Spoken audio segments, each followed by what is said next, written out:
Hello everyone, welcome to maths online classes. इस video में हम सॉल्व करेंगे लीनियर इक्वेशन चैप्टर के एक्सरसाइज 3.5 का क्वेश्चन 2 का पार्ट 1।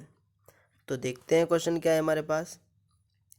क्वेश्चन है, for which value of A and B does the following pair of linear equations have an infinity number of solution. तो हमें बताना है कि ए और बी की क्या वैल्यू होगी जिससे ये पेयर ऑफ लीनियर इक्वेशन जो हमें गिवन है उसके इनफाइनाइट नंबर ऑफ सॉल्यूशन होंगे। तो इनफाइनाइट नंबर ऑफ सॉल्यूशंस का मतलब होता है दोनों लाइन एक दूसरे के ऊपर होंगी या फिर कोइंसिडेंस होंगी। तो इक्वेशंस क्या है हमारे पास। फर्स्ट है 2x + 3y = 7 और सेकेंड है a - bx + a + b y = 3a + b - 2। तो इनफाइनाइट नंबर्स ऑफ सॉल्यूशंस के लिए हमारे पास कंडीशन होती है a1/a2 = b1/b2 = c1/c2। ये तीनों रेशियो हमारे पास इक्वल होने चाहिए इनफाइनाइट नंबर ऑफ सॉल्यूशंस के लिए। तो हम क्या करेंगे इसमें a1 a2 b1 b2 c1 c2 ये सारे रेशियोज़ को फाइंड करके इक्वल पुट करेंगे। तो आइए सॉल्यूशन स्टार्ट करते हैं। सबसे पहले हमने इक्वेशंस लिख दिया 2x + 3y = 7 and a - bx + a + by = 3a + b - 2।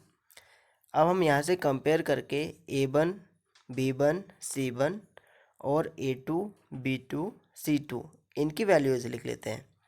तो इक्वेशन फर्स्ट हम लिख रहे हैं a1 = 2 एंड b1 = 3 c1 = -7।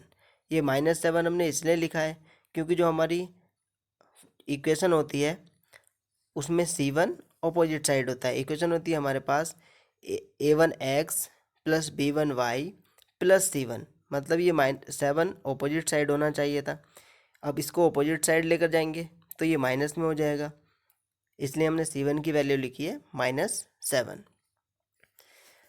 अब इक्वेशन सेकंड से हम देखते हैं a2 = a - b, यहाँ से हमने लिखा b2 = a + b, ये यहाँ से हमने लिखा। अब इस टर्म को हम ऑपोजिट साइड लेकर जाएंगे तो ये पूरा टर्म नेगेटिव हो जाएगी, तो c2 को भी ऐसे ही लिखेंगे हम। c2 हो जाएगा हमारा -3a + b - 2 ब्रैकेट में। अब हमारे पास सारी वैल्यूज़ मिल गई हैं a1 a2 b1 b2 और c1 c2 की। अब हमारे पास कंडीशन क्या होता है इनफाइनाइट नंबर ऑफ सॉल्यूशंस के लिए जो क्वेश्चन में गिवन है। हम लिखते हैं कंडीशन a1/a2 = b1/b2 = c1/c2। अब हम सारी वैल्यूज़ पुट करेंगे इनकी। तो a1 के प्लेस पे हमने 2 लिख दिया, यहाँ पर b1 के प्लेस पे 3 लिख दिया और c1 के प्लेस पे -7 लिख दिया यहाँ पर। उसके बाद a2 की वैल्यू भी हमने पुट कर दी a - b, b2 की वैल्यू हमने पुट कर दी a + b, c2 की वैल्यू हमने पुट कर दी -3a + b - 2 यहाँ पर। अब हम इन तीनों रेशियोज़ के अकॉर्डिंग इक्वेशंस बनाएंगे ए और बी में और उनको सोल्व करेंगे।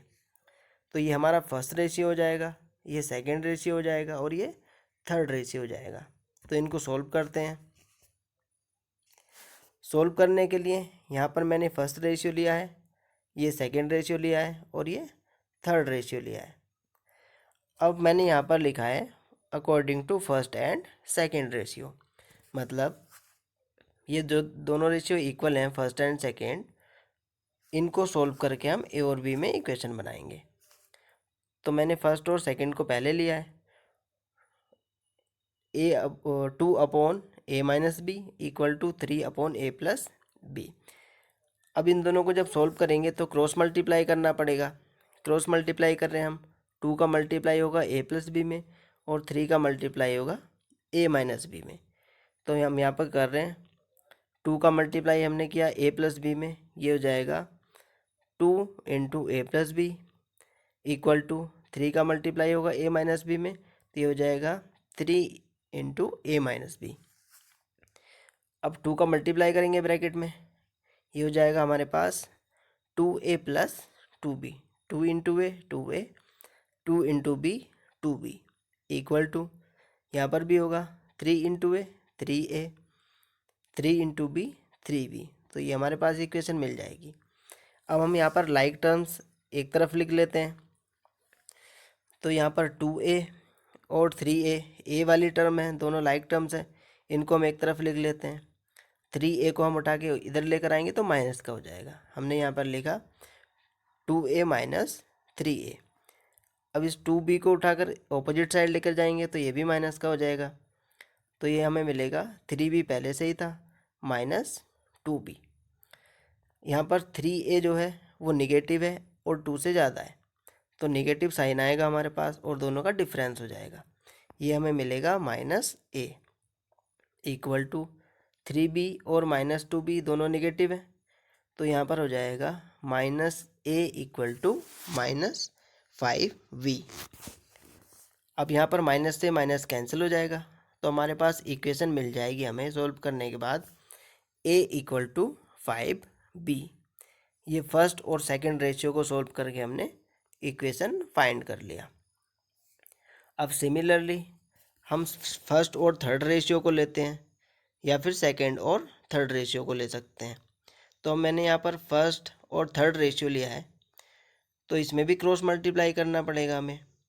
फर्स्ट और थर्ड रेशियो लिया है तो इसमें मल्टीप्लाई होगा 2 का 3a प्लस b माइनस 2 में, और 7 का मल्टीप्लाई होगा a माइनस b में।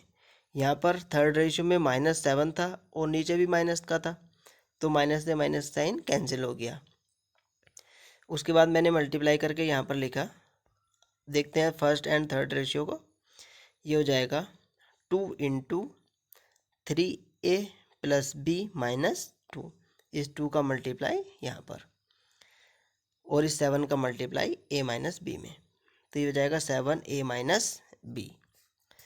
अब 2 को मल्टीप्लाई करेंगे इस ब्रैकेट में, तो ये जाएगा 2 इंटू 3a 6a हो जाएगा, 2 इंटू बी 2b हो जाएगा, और यहाँ पर माइनस साइन है तो 2 इंटू 2 माइनस 4 हो जाएगा इक्वल टू 7 का मल्टीप्लाई करेंगे अंदर, ये हो जाएगा 7 into A 7a minus 7 into B 7b हो जाएगा।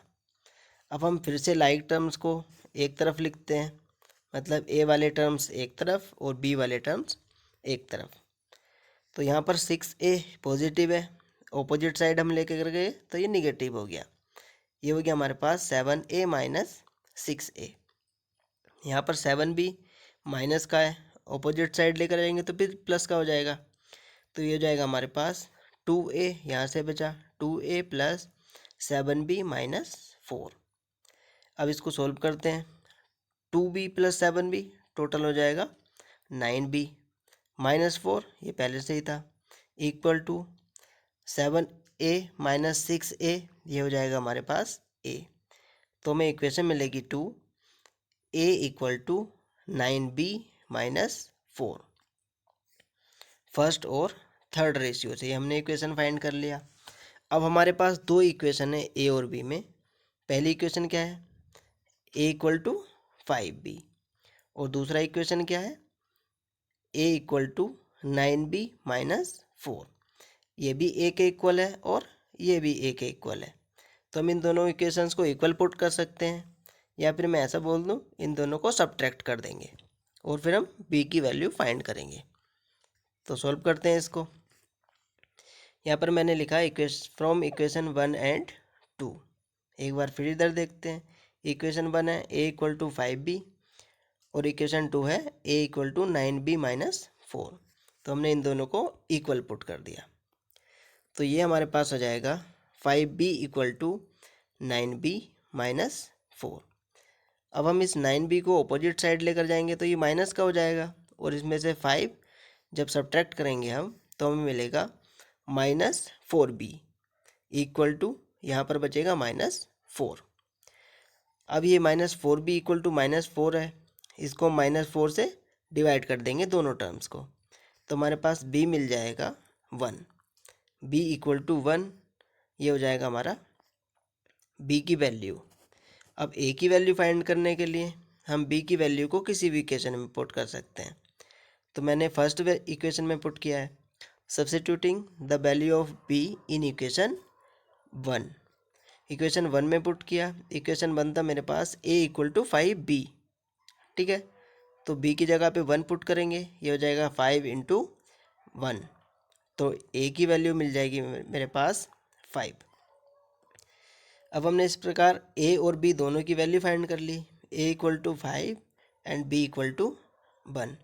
तो ये हो जाएगा हमारे पास इन्फिनिट नंबर ऑफ सॉल्यूशंस के लिए a और b की value, a equal to 5 and b equal to 1, और ये हो जाएगा हमारा आंसर। अगर इससे रिलेटेड आपको कोई भी प्रॉब्लम है या कोई भी डाउट है तो आप कमेंट में पूछ सकते हैं, ये इसका आंसर हो जाएगा। नेक्स्ट क्वेश्चन के साथ मिलेंगे नेक्स्ट वीडियो में। Thank you.